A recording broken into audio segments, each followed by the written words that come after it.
Hey, the graphic designers, we're going to take a look at the radial tool, which is a newer tool in Illustrator. I'm going to start off just by creating a simple shape. So I'm going to use that ellipse tool right here. And then what we're able to do is say object, repeat. And we got a couple of different options. We could do a radial, a grid, or a mirror.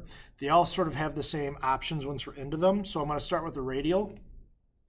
It's going to create a certain number of instances around the outside.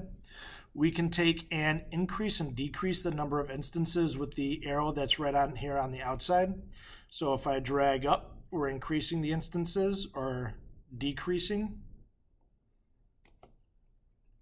We have a double arrow right here. That's going to control how much of it's being radiated around the outside. So if I only want to go halfway or fully. And then we can also change the size. So I can shrink it and bring it inward more. I can set it outward more.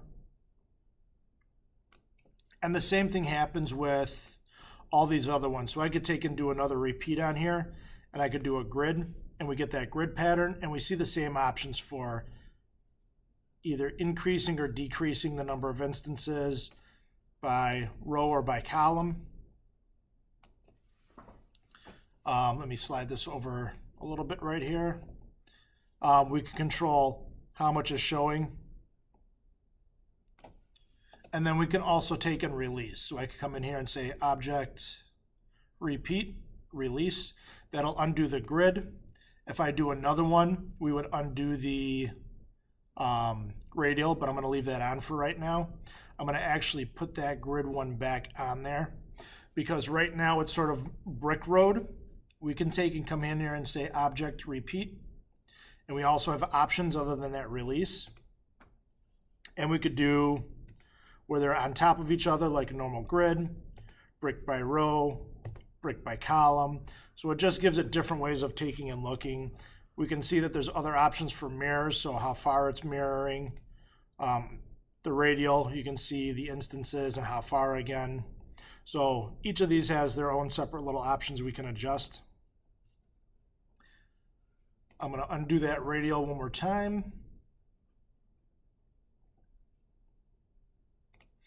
And then we have the ability to take and continue making adjustments once we're done. So just by having this selected, I could change the fill color if I wanted to.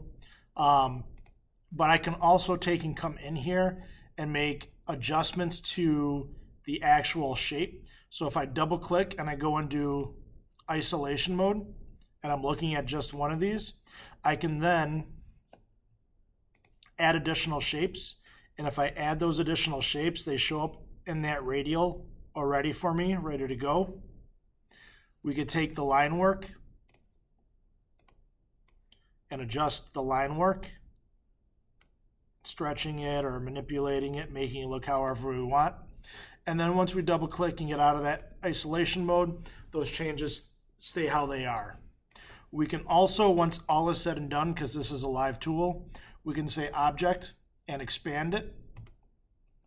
Now, once we do this, we won't be able to take and make adjustments with the radial or the number of instances, but we can expand it, and then we can see if we ungroup all the individual shapes that sort of were made and play with just the specific instances that came out if we wanted to break them apart.